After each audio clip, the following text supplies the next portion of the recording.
Now, starting at the very end of the runway, we're going to see how much of runway Able is still in its original condition.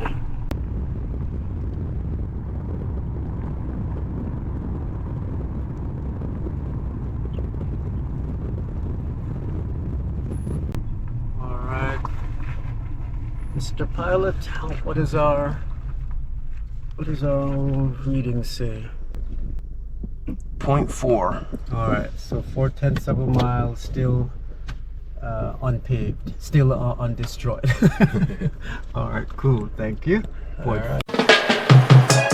Never really sprung like this, creeping through my mind all night and day. I watch you like you're on my wrist. Come over, I need you. Hi, my name is Walt. It's time to discover Saipan.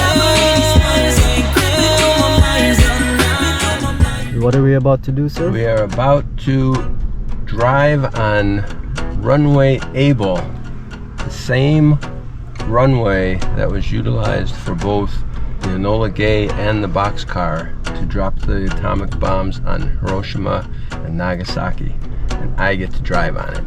Sorry, Kevin.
February 24th, 2026, and we're back on Runway Able, and we're off on the shoulder, and construction continues, and this is the widening of the runway taking place.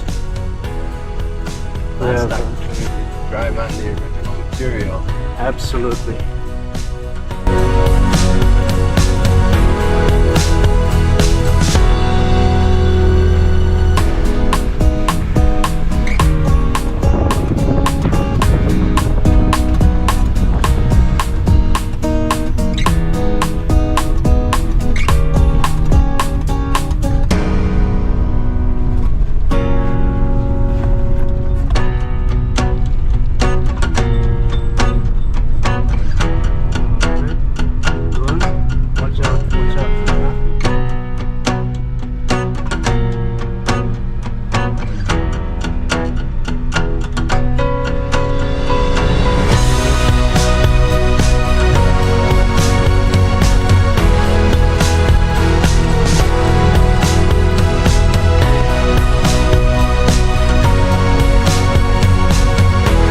This is a side road beyond the extent of the original road runway. The original road runway ended right here, I believe. So we're right now on the shoulder.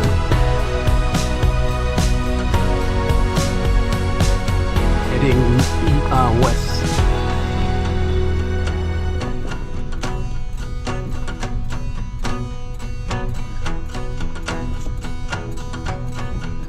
So again, what you're looking at is the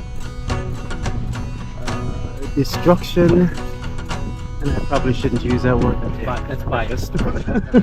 but it's the destruction of the original pavement that was put up between 1944 and 1945 following the Battle of Tinian. And the runways were built to accommodate the B-29 bombers that would then bomb Japan and ultimately culminate in the Hiroshima and Nagasaki bombings that lead to the end of the Japanese surrender. And the original runways are intact, the original pavement intact for over 80 years. But now, as of 2026, it's being dismantled.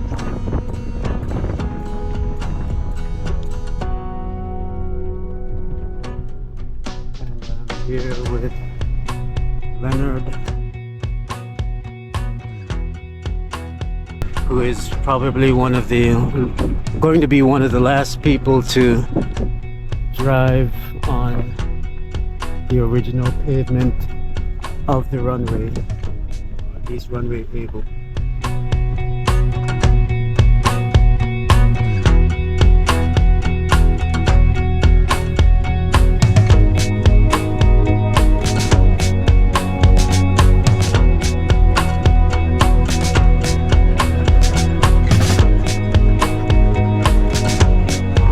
Reached the end, so this is the end of runway able, and now there's a connector road that'll connect us to runway Baker, so we're going to take that route.